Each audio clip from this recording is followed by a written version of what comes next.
It's worth elaborating on two of these systems in particular.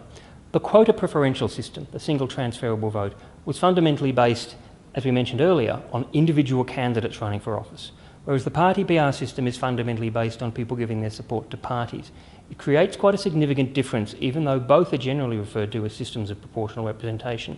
The one maintains that direct link to individuals who run for election. The other involves political parties being the basis of the system. The latter can be criticised for taking too much power away from the accountability of representatives to the people and giving it to parties. But on the other hand, in some countries it's seen to be a force for creating discipline which helps good government come to pass.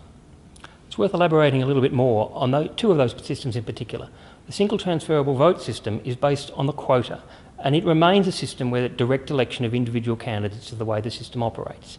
It's used in Ireland, it's used here in the ACT and in other places in Australia. The other system, that of party list proportional representation, is based on support going to parties.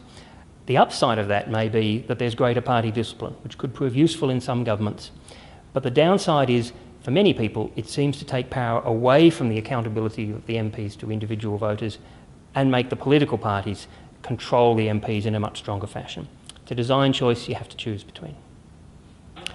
Once we've dealt with these four design issues and options have been chosen, we can start to see how the various systems perform.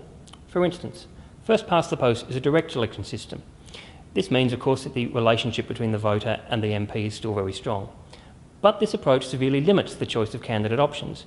And of course, it famously very often leaves a majority of voters not represented by the election winner. Recent elections in the UK and Canada have seen individual MPs elected on around 25% of the vote, which means that around 75% of voters won't feel properly represented by the person who sits in Parliament. Those proportions apply outwards to the entire Assembly. First past the post also creates very significant difference in the effective influence of all the voters, with some having high influence on the overall election outcome and some very little, depending on when they live in a highly contestable seat or one that is very safe for a political party. There's also the localness argument. Some people argue that single-member electoral systems are good because the local MP is able to represent the issues of that particular close region. On the other hand, of course, not all voters may want to vote on that basis, but may be more interested in wider political issues. Party list elections, by contrast, give all voters a similar level of influence, and they tend to create consensus politics.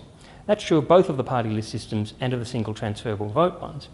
But party list systems are based on a very different model of voting for parties, not individuals, as we said earlier. These votes are used to share seats in parliaments between the parties, but many people would say that this comes at the cost of making them less accountable to the people. Meanwhile, the preferential direct election systems in use in the Commonwealth give different results again.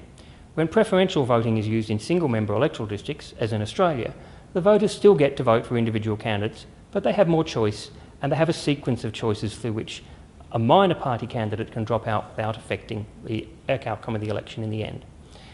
In other respects, the system is still quite like first past the post, with a lot of variety in how influential each elector will be depending on where they live. On the other hand, the systems of multi-member electoral districts which use preferential voting, that's the STV system again, with a common electoral quota, generally give quite a good result in terms of the proportion of the electorate who feels represented. Malta is the only Commonwealth nation using the system at a national level, but Australia uses it for many of its upper houses and for some lower houses, including this one here in the ACT.